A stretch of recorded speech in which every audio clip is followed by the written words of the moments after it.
All right, we are on our 33-foot Onslow Bay. Gonna head out to Coast Guard Station Oak Island. Looking forward to it. They invited us out there to do a full tour. Gonna have two gentlemen kind of take us through and show us around, kind of figure out more and learn more about the lifestyle, what it's like to be in the Coast Guard, what they do, what Station Oak Island's all about. And then right at the end of the day, hopefully we're gonna do a little podcast with the guys and sit down and just learn about their life and how they got involved and what their ultimate future goals are, and ultimately like what they actually do and what the Coast Guard is all about. So really looking forward to it, and really thankful that Coast Guard Station Oak Island invited us over here today and letting us take this boat over there. So should be a good trip.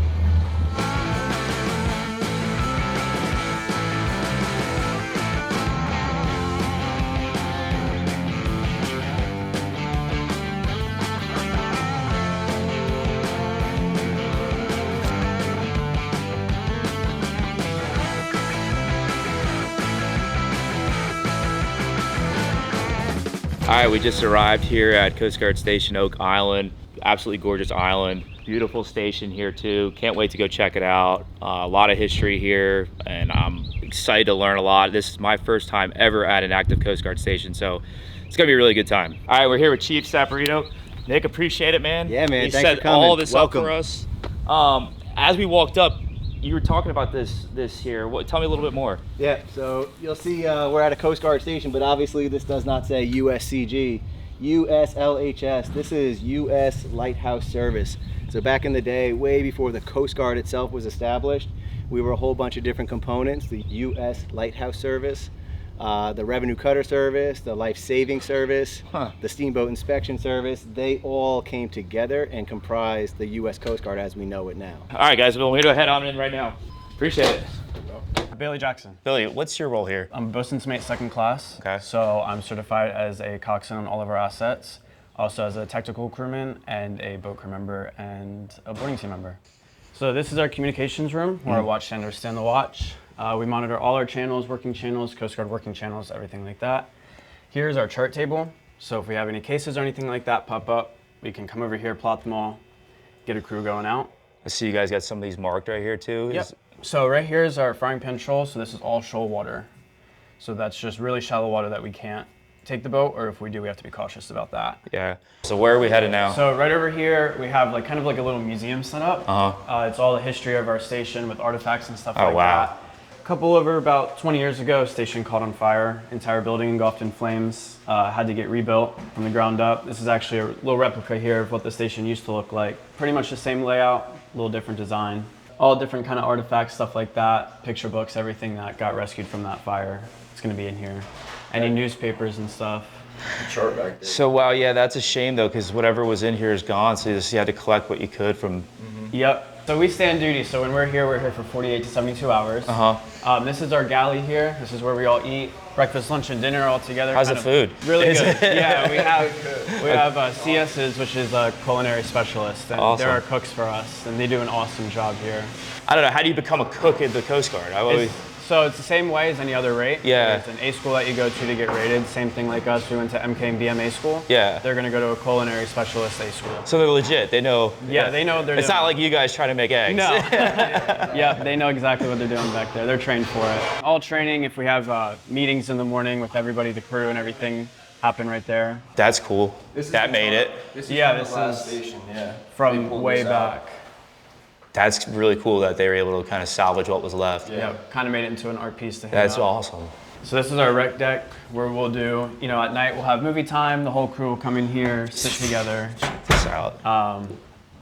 Just kind of hang out. We'll play games, video games, things like that. And how many hours a day do you guys usually work, and what's versus your off time? So. Right. So usually we have a work day of 7 to 3 o'clock in the afternoon. We're also mission driven, so if there's missions to do after that, obviously we're here to complete those missions and finish those out. But a normal work day, 7 to 3.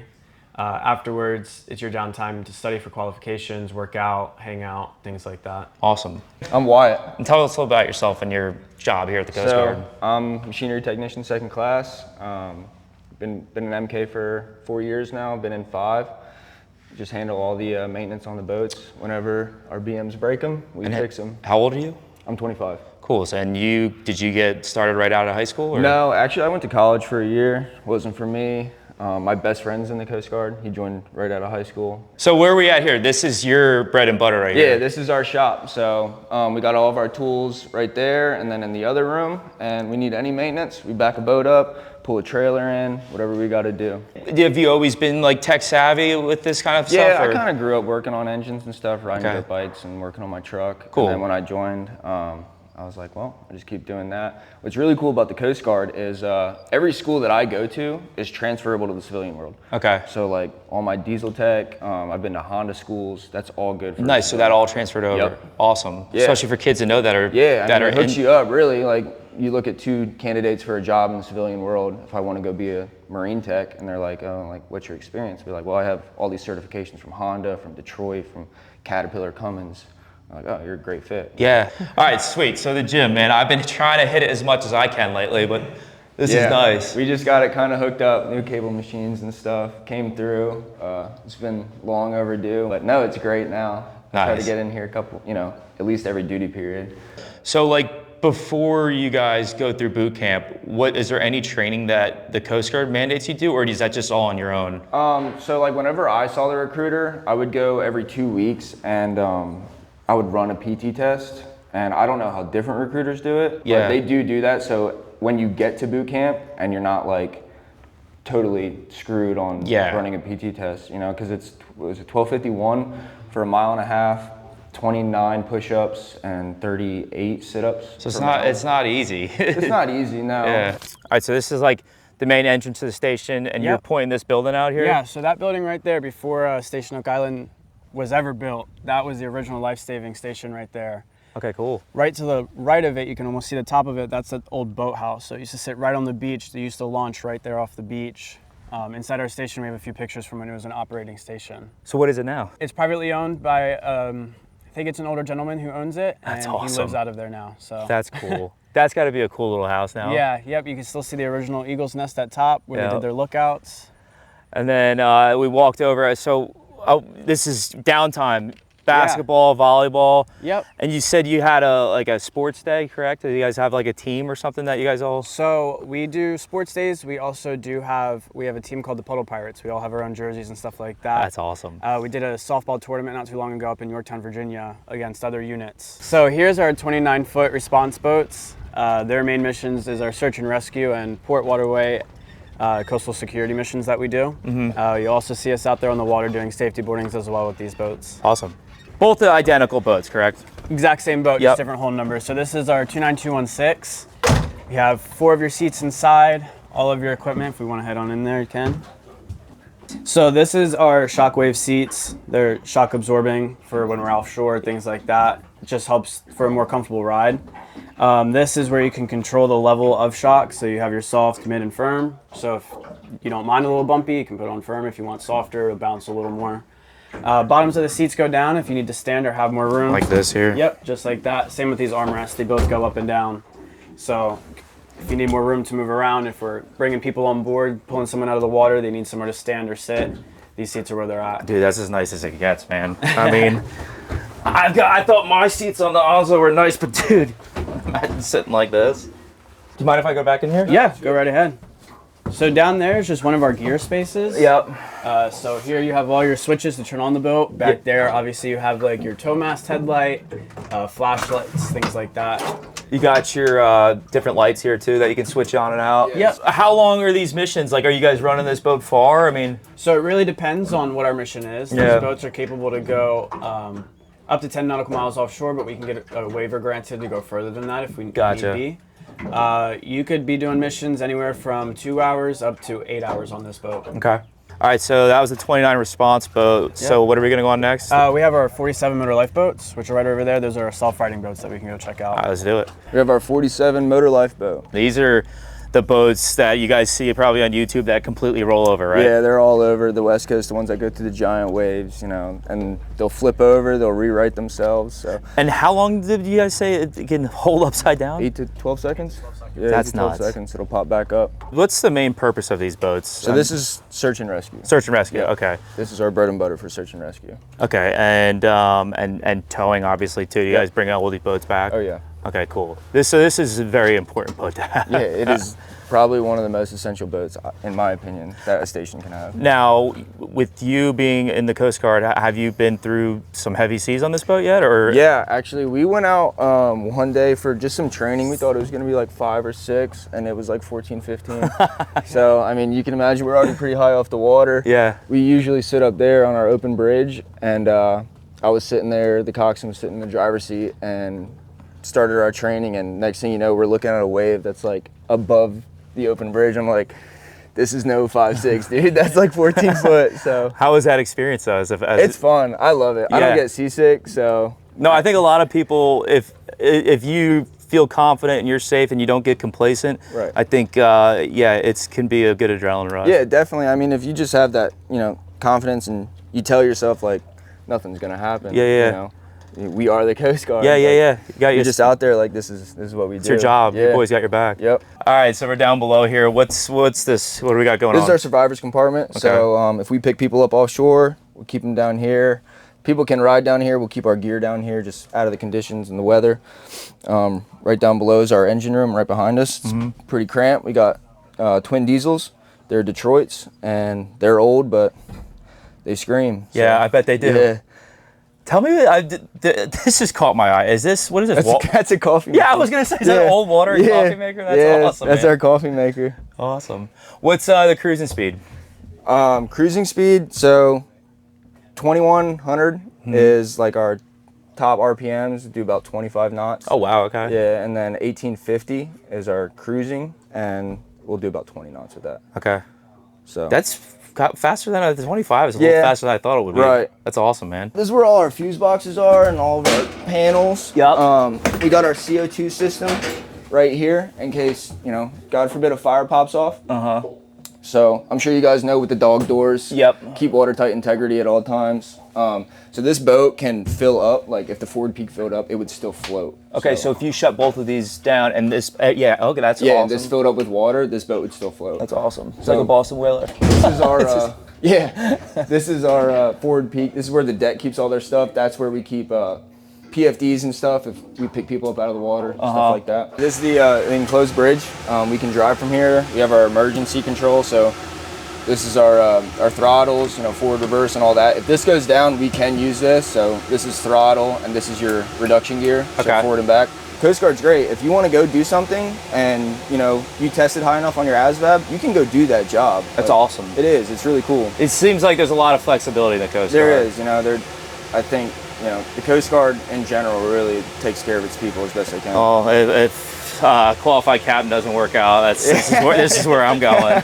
I mean, if it's 10 foot offshore, we can't take that boat. We can take this. She'll ride through 20-foot swells, if we had to. Yeah. So, and distance. So this can go offshore a lot further than that can. Okay. Not just capabilities put forth by the Commandant, but also, this has 394 gallons. Okay. So yeah, a lot of fuel. You're covering some ground. Right. Is there any conditions where you guys would say, okay, no, we don't even want to go out in this, or? So we do have operating parameters. Okay. And if it's too much, then we can't go. We could get waivers. If we have a risk to gain assessment, and if the risk is high, and the crew that's going out, feels that they can handle it, then you guys get the waiver and go. Yep. We'll have to call up. Yeah. When I worked on the water, that was kind of the captain's decision, you know. So like, if you guys felt comfortable, make that decision. We'll reach out to our OIC senior chief, and if he's okay with it, we go over everything, tell him the way we're thinking. More often than not, he's a great OIC. Okay. He puts so much trust in us, and if we bring a problem to him and we assess it correctly, and he's like, go for it, That's awesome. Yeah. So yeah, I really want to see how, I watch all the videos, and I'm always curious, like, all right, how do these guys stay on top? So how do you strap yourself down so you don't flip the thing and die? Yep. So these are our 2 seats up here. You have your coxswain seat, and this is another seat you can drive from. Usually the engineer will sit here so that they can monitor the screens here that give you all the information about the readings of the engines. On these seats here, we do have the seat belts that you wear if you're seated in one of the seats. When you aren't seated in a seat, we have what's called a heavy weather belt, which is one of these here. You just wrap this around your waist. Once you get that buckled in, there's these 2 clasps here, and we have what's called D rings all around the boat, which are those rings right there, Yep. all around the boat. You clasp these onto at least 2 of them, and this is what's going to hold you onto the boat. So anytime you stand up, you got a clip on. Yep, in our heavier seas, our heavy weather seas, it's required that you wear a heavy weather belt for that reason. Gotcha. So these things are everywhere. So if you wanted to walk around back there, bam, bam, clip on. The entire boat has D-rings placed all over the boat. It's awesome. All right, so we're on the 29, and you guys are nice enough to take us out for a little ride, see how it runs. Yeah. So what's the plan? We're just gonna go for a little cruise? We're gonna go out. We can show you a little bit of our AOR out there, where we patrol and stuff like that, right out of the mouth here of our Coast Guard channel right here. Got Cape Fear Inlet here, Bald Head Island, Southport, all around there we can show you. Awesome, man. Yeah, let's do it. Yep. All right, so there's a ferry boat coming in, and I read about some of the work you guys do. Do you guys do a lot of communication with the ferry boats and all that, and the captains? Because I mean, this is a really busy port for ferries. I mean, what's the connection? It's from Bald Head to Southport? No. Yep, we have Bald Head to Southport, and then we also, those are passenger ferries. Okay. We also have one from right next to Deep Point that goes up to Fort Fisher. Okay. And that one's a vehicle ferry that transports back and forth. But we do have an open communication with them. We can reach them on the channels, you know, if we ever need to communicate things like that. So you guys patrol really the main port of the Cape Fear River, correct? Right. So we got a lot going on here. Yeah. Where are we exactly located so everybody knows? So right now we're sitting kind of in the basin of the Cape Fear River. Right over here we have all of Southport waterfront going down over there.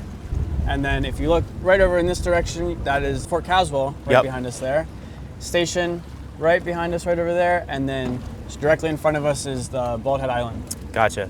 And then straight out the river is the inlet there. Yep, right next to Bald Head. All right, yeah, earlier I didn't catch this, but you got another GPS here. So just another one to have on board if you guys are sitting back here. Yep, so you have your front navigator seat. This is also your aft navigator seat. So while your front one, you know, is doing lookout and everything like that, your aft one can be looking at this, you know, letting the coxswain know, hey, you're coming up on a turn. Yeah. You have some aid coming up. We got a whole chart system loaded in here. And radar. And radar as well. It's very useful at night when we're doing night stuff. Your person back here can be looking, okay, here I have a contact right off your bow, right off your port bow, things like that.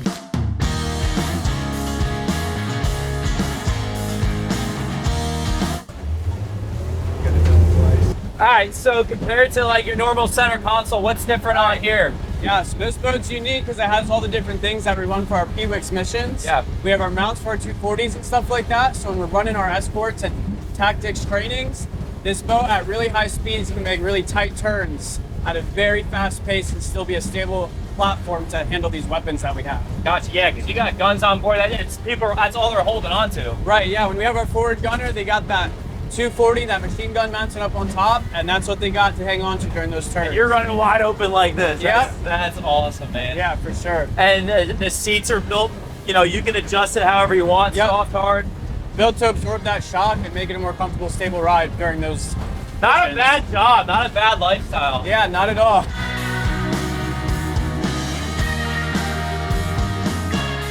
So we're here at Bald Head Island. It is the only way here is by boat, and we were just talking about, you know, they travel in golf carts. That's really it.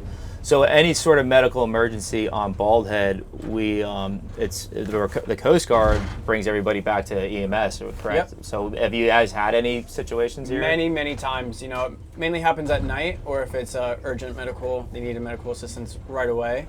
They have EMS here on the island that'll contact us, the station, and be like, hey, we got this patient, this is the problem, we need them to get back on mainland immediately. We'll come over here, we'll pick them up, we'll bring them over to Deep Point over in Southport. EMS will meet us there, we can get them to care. Incredible, man. I never thought about that because, yeah, this island is very remote. Yep. Mostly, it's only houses. I don't even think there's no... There's one fire station, and that's where the EMS and the firefighters are. That's it. And that's all they have. Yeah, so hurricanes situation, I mean, how you guys are obviously probably on standby the whole time. Is there any prep work beforehand? I'm sure there is, but like anything that you do in your job in particular, both of you, that you know you have to do before a hurricane, especially in this area, in this particular island too. Right.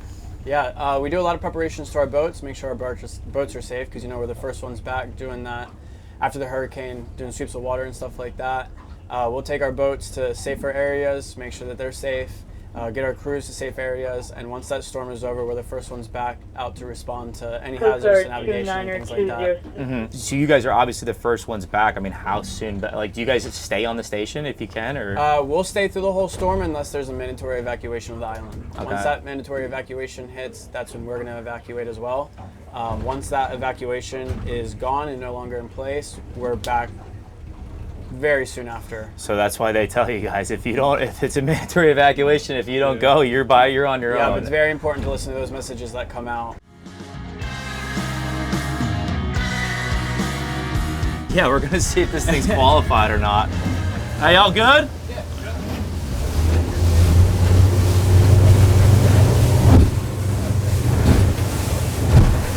I'm so used to electric throttles. I think these are still cabled. Yeah, this wouldn't be a bad job. It's cool too, you know, we do tours for people who want to join the Coast Guard, and we'll take them underway and we'll get them on the sticks, and it's like, right when they get on those sticks and they're like, oh, this is awesome, it's kind of like their realization, like, yeah, this is cool, I want to do this. Yeah, I want to drive this around all summer long for a living. Yep. Yeah, man, I admire everything you guys do. If I didn't go the route I did, I would 100% done this first. And who knows, I might have to go back one day. Yeah, it's awesome. I mean, if you love the water, even if you don't love the water, I mean, you didn't grow up near the water. Nope. and look, you fell in love with it. Exactly. In my opinion, yeah, I think it's a great decision. The benefits are great, and if you don't know what you want to do, I think this is a great call. You learn a little bit of everything here. You really do.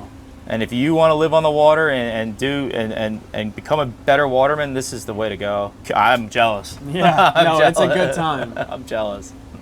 I mean, not a lot of people can say I'm 22 years old and I can run a whole boat. No, and maintain it. And know, you know, how the water works and all the operations that we do and stuff like that. And you get to learn local waters too. Yes. Like, so you know the waterway probably better than anybody around here. You guys are out here all the time. Yep. Yeah, I better not screw this one up, huh?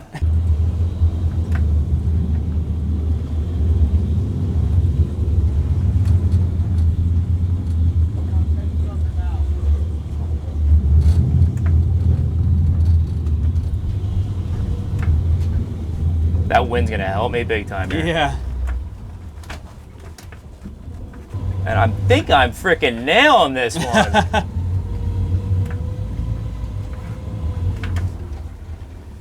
You got one over. Thank you for, first of all, taking us out and letting me run this thing. Yeah. Was pretty sweet. It was a good time. Cool to see, you know, your stomping grounds and everything that goes on.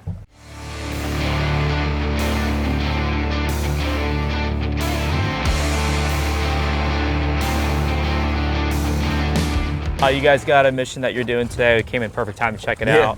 I know you guys do a lot of security in the ports and waterways. So what do you guys have going on right now? What are you about to do? Yeah, so that's exactly what we're doing. We got a ports, waterways, and coastal security mission to go do. Can't really get into a lot of detail about it, but basically going out, protecting an asset, I guess. Okay. So we'll have all of our gear. We'll have, you know, body armor, Glocks, 240, M4, the 870. We have all the rounds that we need, so we're just gonna go out there, be out for however long it takes. So, awesome, man. Yeah. Cool. It's a good time. Unfortunately, I wish we could go, but we'll hopefully check it out. I don't know. We'll see what it looks like when you guys leaving here. Yeah. Awesome, man. Thank you. Yeah, no problem.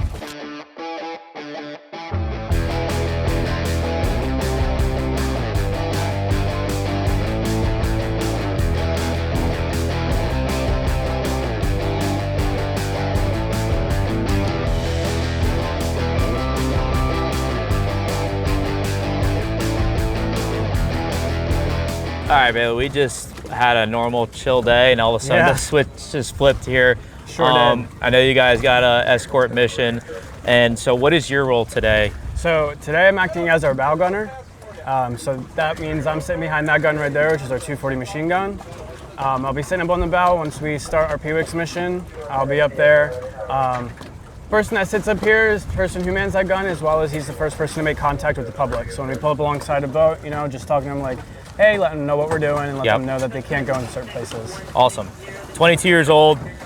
Already killing it. Yep. Hey, thanks for touring us today, man. Of course. Have no a safe problem. mission. Thank you. We'll do a podcast soon. I appreciate it. Thank you. All right, man.